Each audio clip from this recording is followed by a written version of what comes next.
Teacher talking sports, what it does, what it do, how we live. And with yesterday's blowout victory by the Boston Celtics in Game 7 over the Philadelphia 76ers, we now have our Eastern Conference matchup set between the Boston Celtics and the Miami Heat. The Heat off their 6-game victory over the New York Knicks and their huge upset over the Bucks in 5 games. The Celtics took 6 games to beat the Hawks in the first round. DraftKings Sportsbook has the Celtics as a heavy favorite, minus 525 to win the series, compared to the Heat plus 400. So, definitely expecting the Celtics to win and reach the NBA Finals. Celtics are coming off their regular season where they finished 57-25, second in the East.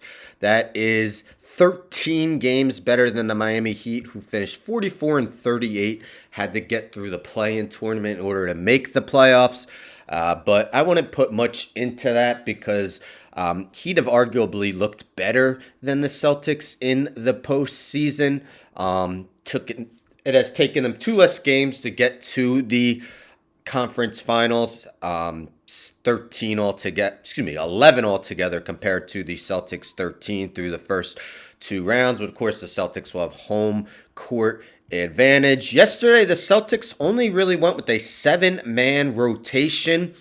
They inserted Robert Williams into the starting lineup in place of Derek White over the last 2 games, and White and Brogdon were really the only 2 reserves that were playing until, the game was out of reach for Philadelphia, and they emptied the bench. Meanwhile, the Heat have gone with the same starting lineup for the most part. Gabe Vincent, Jimmy Butler, Bam Adebayo, Max Strus, and Kevin Love. So that's who you're getting. They got Caleb Martin off the bench. Other than that, Kyle Lowry, of course.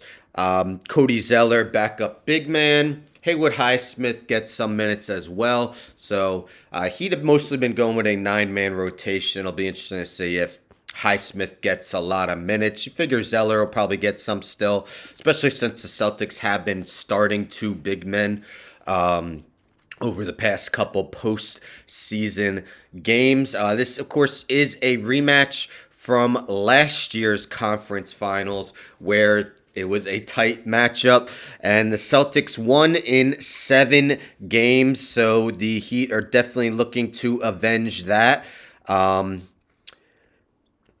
Key matchup, Jimmy Butler, who's going to be on him.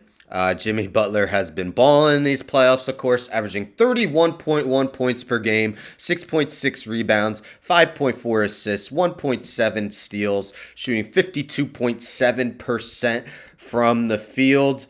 You figure maybe Jaylen Brown, Jason Tatum, and Marcus Smart will all take their turns with them. Maybe a little Derek White mixed in there as well.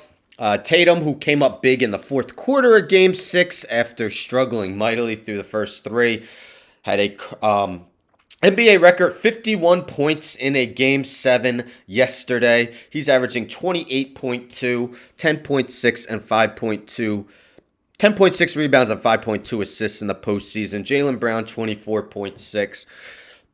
Marcus Smart, 15.8. Malcolm Brogdon, 14.8. Derek White, 12.8. So 5 guys in double figures. That's well short of the Heat, who have 8 guys 7. Tyler Hero is out.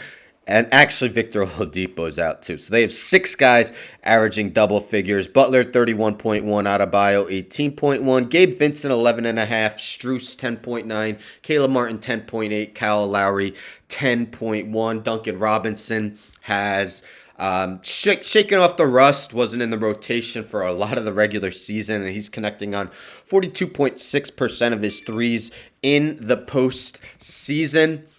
So again, it's really going to be a great battle. I think I don't understand why the Celtics are that big a favorite.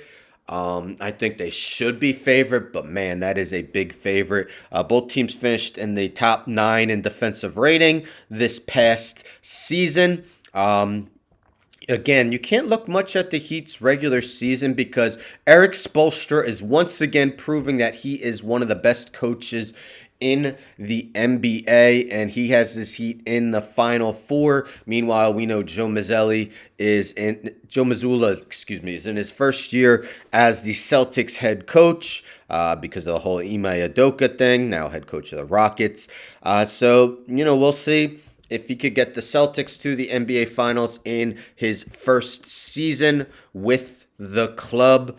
If we look at postseason, Celtics are shooting 39.5% from three, 48.7% from the field. Meanwhile, the Heat, 46.9% from the field, 36.8% from three. Both teams tempting a lot. Celtics 38.9 threes. Heat 36.4. Heat have been getting to the line about 3.5 more times per game than the Celtics, both shooting at a pretty good clip. Celtics 82.1%, Heat 79.3% in the postseason. So it's definitely going to be a fun matchup. I'm looking forward to it. Yeah, I know my Knicks just couldn't get there, but it was still a great season. Key matchup, another key player, Bam Adebayo. Jimmy Butler's not going to be able to do it all. Adebayo came up huge in Game 6 of that Heat-Knicks series. He's averaging 18.1, 9.2 rebounds in this postseason, right around 50% from the field.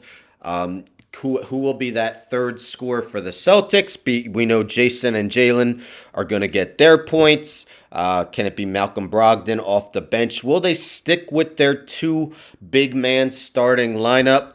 You figure they might, since the Heat start two big men as well in Kevin Love and Bam Adebayo. But again, Eric Spoelstra again with a lot more postseason experience than Joe Mazzulla. Can that make a difference? I think it will to a certain extent. And I went back and forth trying to predict this series. I'm going to land on Celtics in 7. I think it's going to be a great series. Last year's Eastern Conference Finals went 7 games. We knew Jimmy Butler just was a little short on that 3 at the end. But who do you guys think will take the Eastern Conference Finals, be the representative in the Eastern Conference in the NBA Finals? Let me know in the comments. Don't forget to subscribe. Tell a friend to tell a friend to tell a friend to subscribe. Like the video, share the video, hit the bell for notifications. I'm out.